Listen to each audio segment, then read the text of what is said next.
అప్పుడల్లా కూడా happy Christmas అంటాం. ఎందుకంటే ఇది ఒక సంతోషకరమైన వార్త, ఇది ఒక శుభ వార్త ప్రజలందరికీ అంటున్నారు. ఈ రోజు నా స్వరము వింటున్న ప్రతి ఒక్కరికి కూడా ఒక సంతోషకరమైన వార్త క్రిస్మస్ తీసుకొని వచ్చిందంట. అనేక దశాబ్దాలుగా, ఎన్నో తరాలుగా మన దేశంలో, లోకంలో ఎన్నో ప్రార్థనలు చేశారు. మన దగ్గర కూడా మనందరికీ తెలిసిన ఉపనిషత్తులోంచి అసతోమ సద్గమయ, తమసోమ జ్యోతిర్గమయ, మృత్యోమ అమృతంగమయ, ఓం శాంతి శాంతి శాంతి అని ఎన్నో దశాబ్దాలు పండితులు, వేద పండితులు ఎన్నో ప్రార్థనలు చేశారు. అంటే అసతోమ సద్గమయ, అసత్యంలో ఉన్నామయ్యా, సత్యంలోకి నడిపించండి. తమసోమ జ్యోతిర్గమయ, చీకట్లో ఉన్నామయ్యా, వెలుగులోకి నడిపించండి. మృత్యోంగ అమృతంగమయ, మృతి చెందిన వారి వలె ఉన్నాము, జీవము లేని వారి వలె ఉన్నాము, మాకు జీవాన్ని ఇయ్యయ్యా అని ఉపనిషత్తుల్లో భారతీయ వేద పండితులు అనేక సంవత్సరాలు ప్రార్థన చేశారు. లోకమంతటిని కూడా వెలుగు కావాలని ప్రార్థన చేసింది. ఆ ప్రార్థనకు జవాబుగా పరలోక తండ్రి తన సొంత కుమారుడైన యేసు క్రీస్తును పంపించాడు. ఒక కారణ జన్ముడు జన్మించాడు, ఒక లోక రక్షకుడు జన్మించాడు. ఆ ప్రార్థనకు జవాబుగా పరలోకము నుంచి అద్వితీయ కుమారుడు ఈ లోకానికి వచ్చాడు. హల్లెలూయా. ఆయన వచ్చి యోహాను 14 అంటాడు, I am the way, I am the truth, I am the life, I am the answer to the prayers of the mankind. సత్యములోకి నడిపించడానికి నేను వచ్చాను.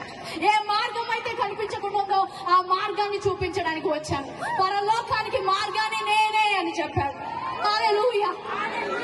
నిత్య జీవము నేను ఇవ్వడానికి సిద్ధంగా ఉన్నాను చెప్పాడు. ఎప్పుడైతే ఆ సత్యము బయటికి వచ్చిందో, ఎప్పుడైతే సత్యము వింటారో అక్కడ స్వాతంత్రం ఉంటుంది. ఇక్కడ మీరందరూ ఇంత సంతోషంగా, స్వాతంత్రంగా ఎందుకున్నారంటే మీరు సత్యాన్ని ఎరిగి ఉన్నారు. అదే సత్యాన్ని మేము ఎరిగి ఉన్నాము. ఈ రోజు మాకు సంతోషం ఉంది, ఎందుకంటే మాకు సత్యము తెలుసు, నిత్య జీవానికి మార్గము తెలుసు, పరలోకానికి మార్గము తెలుసు. అది యేసుక్రీస్తు ఒక్కడే. హల్లెలూయా. ఎన్నో సంవత్సరాలు సత్యము తెలియక, నా జీవితం ఏంటి, ఈ లోకము ఏంటి అని తెలియక ఆ ఆలోచనలతో డిప్రెషన్ లోకి వెళ్ళిపోయి చనిపోదాం అనుకున్న నాకు పరలోకపు తండ్రి ఈ సర్వ సత్యాన్ని తెలిసినప్పుడు నిత్య జీవమునకు వారసురాలుగా నన్ను చేశారు. హల్లెలూయా. ఈ రోజు నా మాట వింటున్న ఎవరైనా సరే, నాకు సత్యము తెలుసుకోవాలని ఉంది, నా జీవితంలో ఆ స్వాతంత్రము కావాలి, నాకు పరలోకానికి మార్గము తెలియాలి. హల్లెలూయా.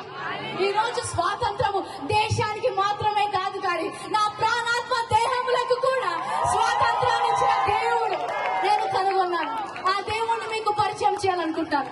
ఎవరైనా సరే నా స్వరము విన్నవారు, ప్రశ్న ఉన్నా, యేసుక్రీస్తు గురించి తెలుసుకోవాలి, ఈ సంతోషం ఏంటి, ఈ స్వాతంత్రం ఏంటి, అది నాకు కావాలి అన్నవారు దయచేసి స్టేజ్ పక్కన నా కుడి వైపుకి రావాలని కోరుకుంటాను.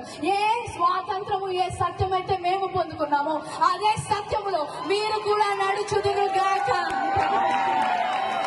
Father, I declare liberty in this place, freedom in this place. We break the bondage of the enemy in this place. We break the power of the enemy in this place. I break this ground for salvation in the name of Jesus. We thank you, Lord, that you have paid the price for everybody. ఇక్కడ నా స్వరము వింటున్న ప్రతి ఒక్కరి కోసము యేసు క్రీస్తును పంపి ప్రభా శిలువ మీద మరణించినందుకు వందనాలు.